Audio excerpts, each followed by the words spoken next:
recording does. It is what it is. Okay, so we're going into muscle tissue, and this chapter we're going to take our time through it. This is a very, very heavy chapter. If you printed the PowerPoint, you saw how long it is. There's a lot to it. We're going to be in this chapter this week and next week. And while we're doing this chapter in here, we're still doing bones and stuff in lab because there's no real lab to do for this other than looking at some muscle tissue under the microscope. So lab and lecture do kind of misalign during this part of the semester, but lab and lecture will meet back up once we're doing the nervous system. So it kind of takes a little bit of a break. So this is super physiology intense. So some of the ways that you were studying before, just knowing vocabulary, it's not going to be enough to get you through this section. You have to really understand the concepts here. You have to really take the time to make flowcharts and diagrams and sequencing. And this part of A&P goes beyond just straight up memorization. You really have to understand all of the pieces of the puzzle. So hopefully us going a little slower through this will help you a little bit. So we're going to start off by going over the types of muscle tissue. So this is just a quick review of what we already did when we talked about muscle tissue in the past, right? The whole purpose of muscle tissue is to generate tension, right? To provide for movement, right? Contraction causes tension. That's what it's all about. And of course, our three categories of muscle tissue: skeletal, cardiac, and smooth. So other functions of muscle tissue, other than the movement and tension, it's also there to help us maintain posture. It helps hold us upright, even if you are, unless you are completely laying still and motionless. If you're sitting, if you're standing, your muscles are contracting to keep you in that position. Even just holding your head up is using muscles. And we'll look at all of those muscles in lab over the next couple of weeks. They're there to stabilize joints, so they kind of wrap around and stabilize our joints, our movable diarthrotic joints. They're there to generate heat. As they contract, they produce friction. Friction is movement.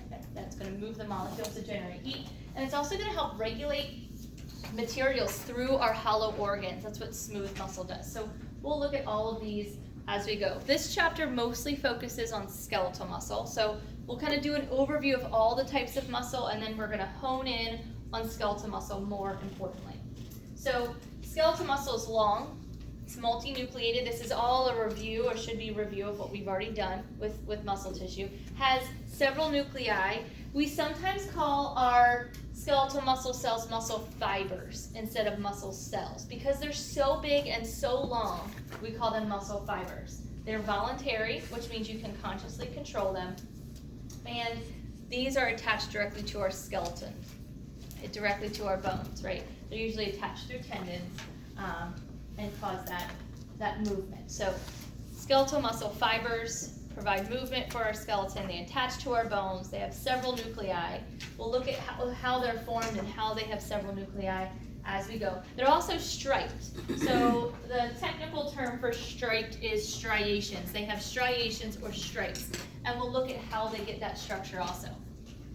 So cardiac muscle cells, they're only in the heart. The difference between skeletal muscle cells and cardiac muscle cells is not only cardiac muscle cells only have one nuclei, but cardiac muscle cells are branched. They're branched. And they can actually fuse with other cardiac muscle cells. So they kind of create this interwoven network of muscle tissue that makes up our heart. They have special connections called intercalated discs. Intercalated discs are, my way of thinking about it is it's the cells kind of holding hands. They kind of link up and hold hands so that they can control and regulate their contractions and coordinate them nicely. You'll look more at cardiovascular physiology in A&P 2. But of course they are involuntary, thank goodness, otherwise we would have to consciously think every time our heart beats, right? That would be overwhelming. So they're branched, single nuclei usually, they're involuntary, and these are also striated. So they're more similar to skeletal muscle in that they're striated, whereas our smooth muscle is very different. There's no striations here. Our smooth muscle is more spindle shaped, so it's kind of tapered on the end, so they're kind of like little blobs instead of nice long fibers or these organized branched cells. They're just kind of like little blobs of a patchwork quilt. They lay very flat. They don't have the striations, which means they don't have the same internal organization that cardiac cells and skeletal muscle fibers have. And these are located inside the walls of our hollow organs, like our intestines, our stomach, our blood vessels, the uterus, the bladder. So anywhere where there's a hollow opening, this smooth muscle is found. They're also linked together through something called gap junction. So it's another cell-to-cell connection. And these are involuntary as well. Again, thank goodness these smooth muscles are involuntary. Otherwise, you'd have to consciously decide when to dilate and contract your pupils, when to dilate and contract your blood vessels, right? All of those things are smooth muscles, and they just are regulated automatically, right? So notice the shape of these, no stripes here, no striations. They have more of a spindle-shaped appearance, so they're kind of tapered on the ends, and that's because their internal organization is totally different than what we're looking at with skeletal muscle and cardiac muscle. So there they are, all on the same chart, nice and organized. Same picture comes from your book. All muscle cells have the same basic qualities. They all have the property of contractility, which means they can all contract, right? And because they can contract, they have a level of excitability to them. If you have a skin cell in front of you, and you try to stimulate a skin cell to do something, what is a skin cell gonna do? It just kind of sits there, right? A skin cell's job is to protect and cover. A muscle cell's job is to contract. So when you excite a muscle cell, it's going to shorten. That's what muscle cells do. They have the property of excitability. They can be excited, and when muscle cells are excited, they shorten. When skin cells are excited, they just sit there. Right? They don't respond in the same way, right? So they don't have that same property of excitability. They also have the property of conductivity. They can actually conduct electrical impulses. What other type of cell in your body conducts electrical impulses? Neurons. Yeah, our neurons, our nerve cells, right? So our neurons and our muscle cells are very specialized in that they can conduct electrical impulses. And we'll look at how the muscle cells are formatted and how they do this. We'll look at that as we go. It actually causes this kind of ripple effect across the entire plasma membrane of our muscle fibers. It's really, really cool. And of course, really, really complicated. So that's why we're going to go slowly through this. Our muscle fibers are also have the property of extensibility. This means that they can be stretched. You can't really stretch a skin cell. It's as big and as tight as it's ever going to be. But you can stretch a muscle cell. And you know this if you've ever started yoga or stretching in your daily routine. You might start not being able to touch your toes, but a month or so later, you'll be able to touch your toes. Why? Because your tendons and your ligaments, all of your connective tissue, as well as your muscles, have learned to stretch to that degree that you need. They also have the ability of elasticity, returning to their normal shape. Right? So not only can they stretch beyond what they normally are, but they can also recoil and go back to their resting state. So they're pretty dynamic. They're excitable, they can contract, right? They can conduct an electrical current, they can stretch beyond their means, and then they can have this ability to go back to normal. It's kind of cool, right? So it makes them very specialized for what they do. Always this relationship between structure and function, always. So here is a muscle fiber. This is a skeletal muscle cell. Notice the difference between this, our skeletal muscle fiber, and this. Probably what you think of when you think of cells, right? This is a typical eukaryotic cell. So this would be like a skin cell, right? This would be like your liver cell. But our muscle fibers are very, very different. Remember, muscle fibers have this organization that makes them appear striped. And they have several nuclei. So the way they're formed and the way they're put together is very, very different than any other cell in our body. And the goal of today's lecture is to get through some of this organization so you understand what it's all made of. Because once we understand what it's made of, then we can start piecing together what it does. So muscle physiology, which is what this chapter is all about, is kind of taught, and I'm just following the way your textbook lays it out. There's lots of ways to teach it, but the way your textbook lays it out is kind of in sections. So this first section that we're going to get through today is mostly the anatomy piece. We're going to look at the anatomy of an actual muscle fiber, and then we'll look at that conductivity piece, how it conducts, and then we'll put the two together, how the anatomy and the conductivity allow for that contraction. So we're going to kind of learn it in little segments. So by the end of this chapter, by the end of next week, hopefully you have in your mind a picture of how all of this works, how it all contracts. So let's go through and start giving some vocabulary to this. So our muscle fiber is sometimes called a myocyte. The prefix there, myo, and I wish this thing was a normal smartboard. So I really like to draw on this. I'm going to try it. Let's see. No, because I got to do this. There we go. It just kind of resets itself whenever I do that. Okay. That prefix myo, this is referring to muscle. Whenever you see myo, that's referring to muscle.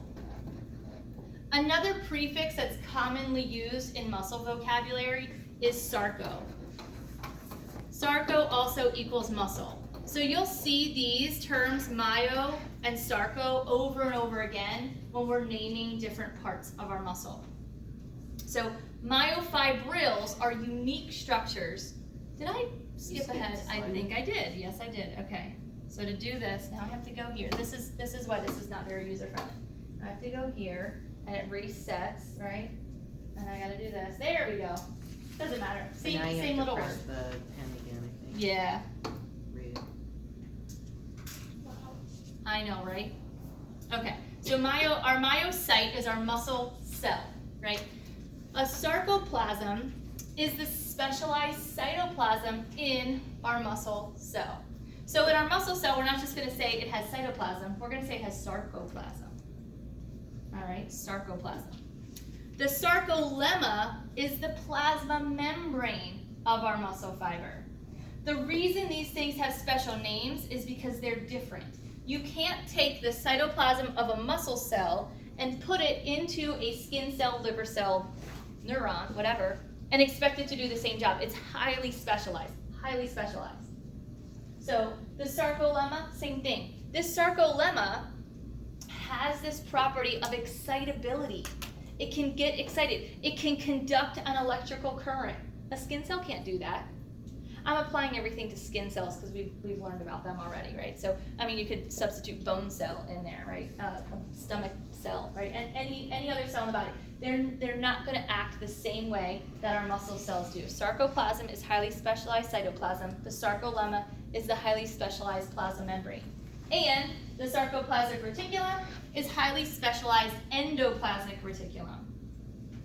So sometimes we just abbreviate it SR, but the sarcoplasmic reticulum, what makes this special, what makes it different than all of the other endoplasmic reticulums and all of the other cells, is the fact that it contains large amounts of calcium.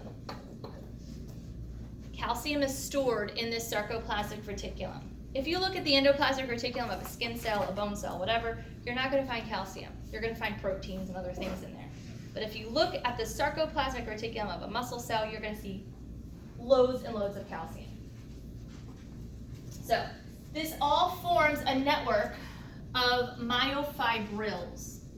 Myofibrils surround all of these structures. And so we'll look at what a myofibril is.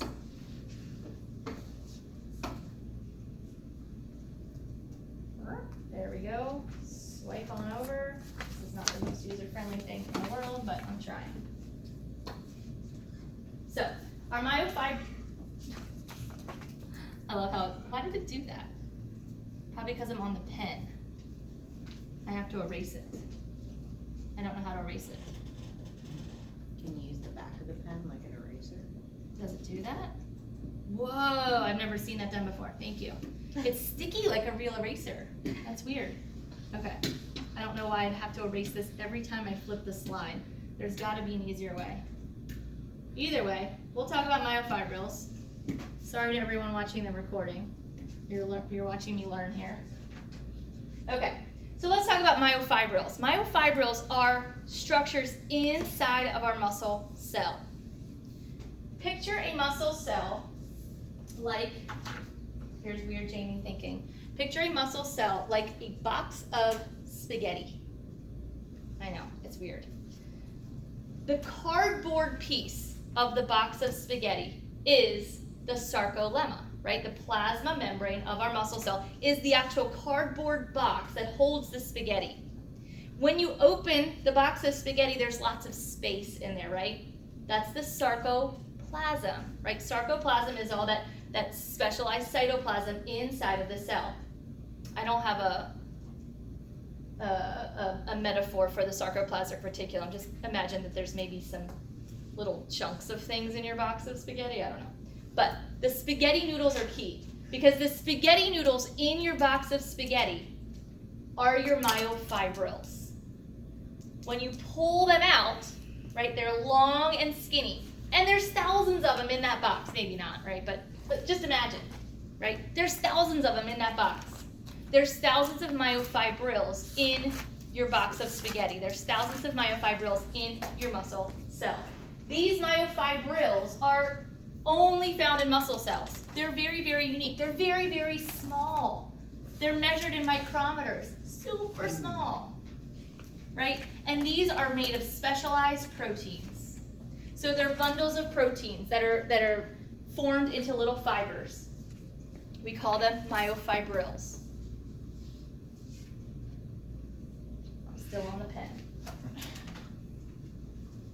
I'm going to give up in a minute. All right. It's like whatever. Okay. There's other organelles that are packed in there also. There's some mitochondria in there. Of course, we're talking muscle cells, so we need them for contraction. Smooth muscle cells have a different arrangement for their myofibrils. You'll look at that more when we get into digestive system. But cardiac and skeletal muscle all have this very similar arrangement for their myofibrils. So there's that picture again. So this is what we're talking about. Now we can actually label this. I'm going to go back to the pen here because I like to torture myself. All right. So let's label this. I know the labels are there, right? You can do this when you're studying. You can look at it, you can look and see the labels, but it's always better to do it yourself, right? Because this way we're kind of thinking outside the box. You could also draw it. Don't worry, we're going to be drawing lots today, so we'll get there. This whole thing, the outer shell, right, this box, the cardboard box, this is the sarcolemma. All of these. And again, there would be thousands in there, but the artist just chose to draw them like this. These are the myofibrils.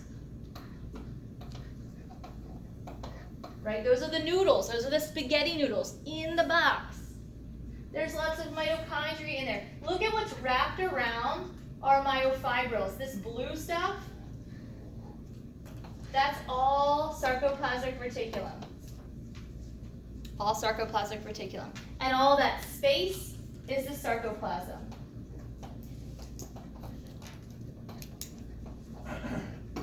It's not letting me write over it. Oh well. Sarcoplasm.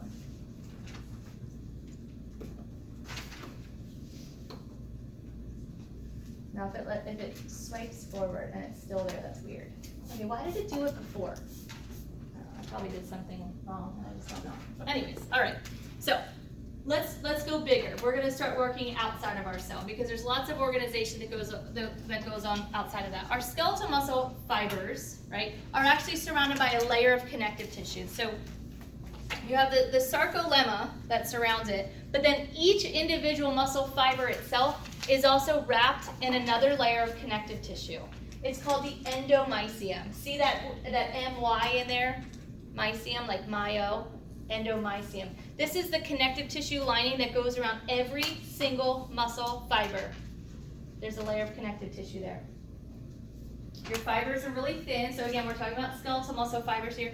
Very, very thin. Now, and this is a good cross section. So this is one single muscle fiber. Inside our muscle fiber are all of those myofibrils, right? The spaghetti noodles in the box. That blue stuff, sarcoplasmic reticulum, packed with calcium.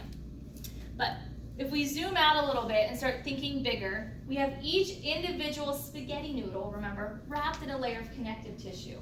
Well, inside of our muscle itself, right? Take a muscle like our biceps muscle, right? Everyone knows where that is, or your gluteus muscle.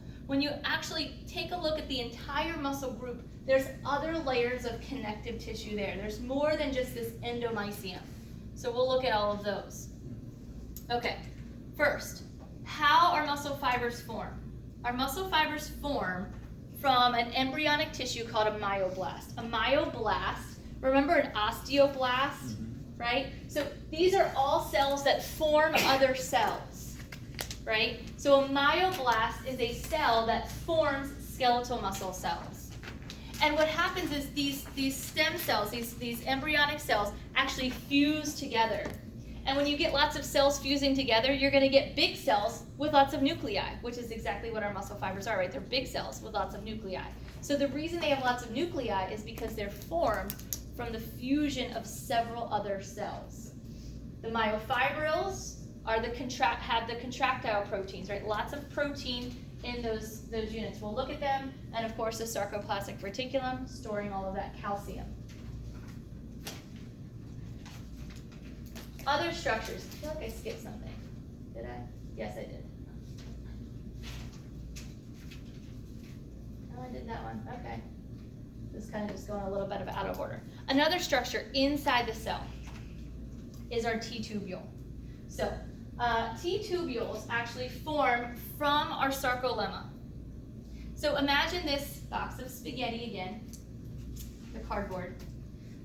Now imagine that cardboard has some holes poked in it. The holes lead down into the muscle cell, right? Those holes lead down into where the spaghetti is. Those holes are called T-tubules. What happens on a T-tubule, I'm going to go ahead and have to draw this now. What happens on a T-tubule is we have this nice sarcolemma, right? We have all of these myofibrils inside of our cell.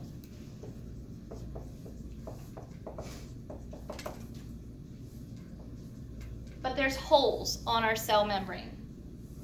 These cells, I need another color. These cells, or these holes rather, are called T-tubules. T-tubules.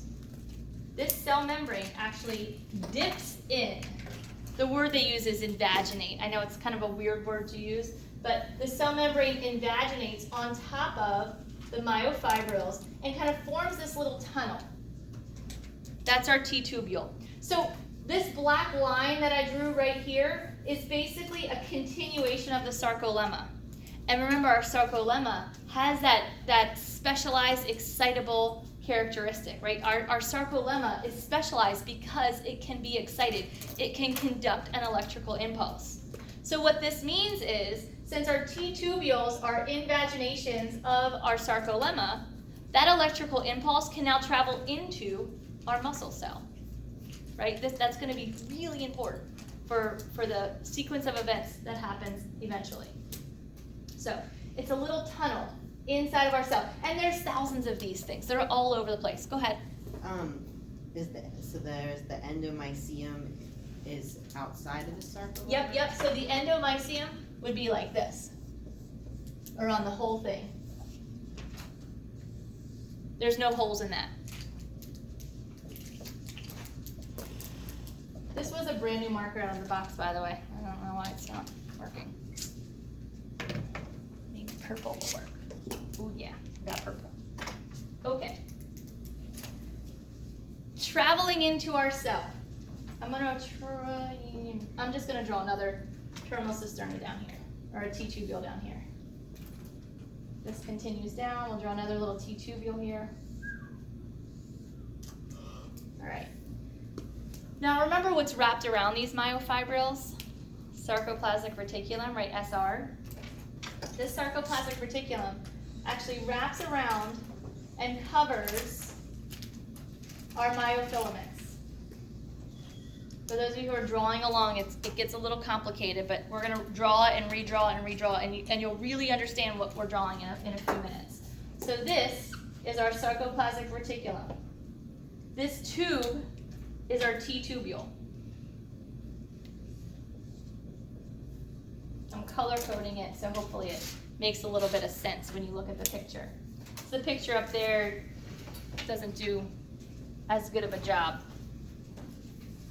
So the T-tubule is an invagination of that sarcolemma, which means that electrical impulse can travel down into our muscle fiber, right, into the muscle cell. Well, next to the T-tubule, inside, wrapping around all of the myofibrils, is the sarcoplasmic reticulum.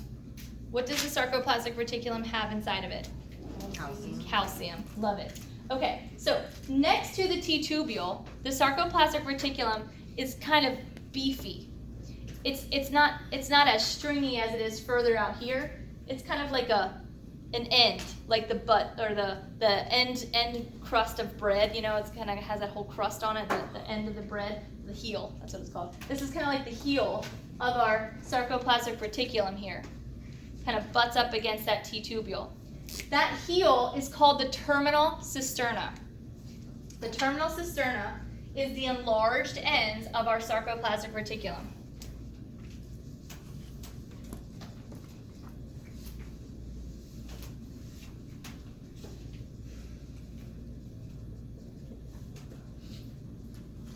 Terminal cisterna. So there's a really important structure microscopically in all of our muscle fibers. It's called a triad. A triad is 2 terminal cisterna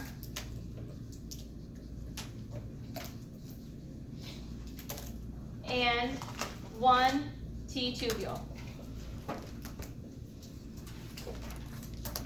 So what we have right here, 2 terminal cisterna and 1 T-tubule, is called a triad. This is where I like to say where all the magic happens in our muscle cell. This is what's going to get the ball rolling for contractions to happen. Right? So ultimately, again, remember, what we're building up to is understanding how muscles contract. We have to understand the anatomy piece, and we're going to start building in the physiology around that. So it's important that we understand the terms. Sarcolemma is specialized for contraction, right? Pieces of that sarcolemma dip into our muscle fiber. We call that the T-tubule. So that same excitability that's out here, that same ability to conduct an electrical impulse, travels into our muscle cell. And that electrical impulse can communicate now to those terminal cisterna. And what's inside those terminal cisterna? Calcium.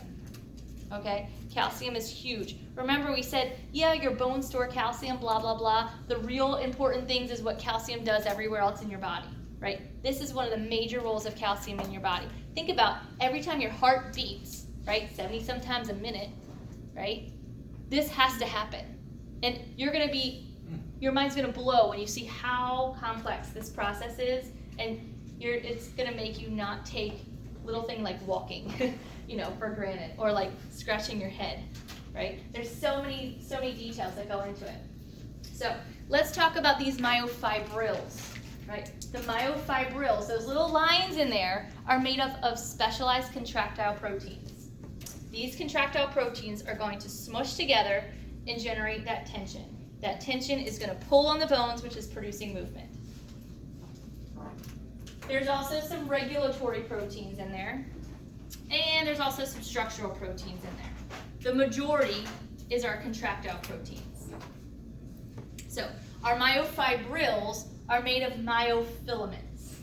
Myofilaments make up our myofibrils. So imagine that little string of spaghetti, right, having different sections all up and down it. Because going back to our little box of spaghetti analogy, those little pieces of spaghetti are the myofibrils. So each little section down the length of your spaghetti noodle is going to be a different myofilament. Myofilaments make up your myofibrils. So they're not, they're linked on, not. Yep, end to end to end. Yep. Yep, we're going to draw it in just a minute, and your mind will go, not really, but we can pretend. In mine. So the major types of myofilaments, we have what we call thick filaments and thin filaments. And these are basically stacked right on top of each other, right next to each other, down your myofibril, right down the spaghetti noodle. I feel weird calling it a spaghetti noodle. Is that sounding weird to you, or are you following my analogy? maybe, I don't know. Okay, a lot of words, all right. So, thick filaments are called myosin. Thin filaments are called actin. Tropomyosin, troponin are also parts of our thin filament. There's some elastic filaments in there that help bring everything back together. That's going to help with that elasticity, that recoil, getting our muscle back to its resting shape. So, let's think about what these myofibrils would look like. I'm going to, I wish I would have wrote myofibrils really big right here. I'm just going to erase that so I can elaborate in my little drawing here. Okay, so imagine this myofibril. I'm just going to draw one myofibril. One myofibril looks like that, right? This is just one of these little pieces, right? Again, there's thousands of these in every single muscle fiber. But these thick and thin filaments, myosin, actin, tropomyosin, troponin, alternate down our myofibril. And when they do that, you're going to have something like this. Thick, thin, thick, thin, thick, thin, all up and down your myofibril. Now imagine that you have lots of these stacked on top of each other. Right? And so all of these have that same alternating pattern. What do you see when you look at these muscle cells microscopically? Begins with an S. Striations. Look at that. That's where our striations come from. The striations come from the alternating patterns of thick and thin filaments down the myofibril. So these would be thick filaments like myosin, right? And then the thin filaments are like actin, troponin, and tropomyosin. I just abbreviated ATT. The titans in there, we'll draw the whole structure. You'll be able to see where all of these things are and how they all fit together. But that's what would be all in here, right? Thick and thin, thick and thin. Thick and thin, thick and thin. Right, so that's what gives our muscle cell that striped or striated appearance, this alternating pattern of thick and thin. Boom, let's take a look at these more closely. So, again, we're looking at the actual myofibril itself, the little things that make up our muscle fiber, right? The muscle fiber is packed with these little noodles, so to speak. Up and down our muscle fiber are alternating patterns of thick and thin. Our thick filaments are called myosin. Our thin filaments are mostly actin, troponin, and tropomyosin. Titin is there also. Titin is an elastic filament. You'll see this and see what it does. It anchors our thick filaments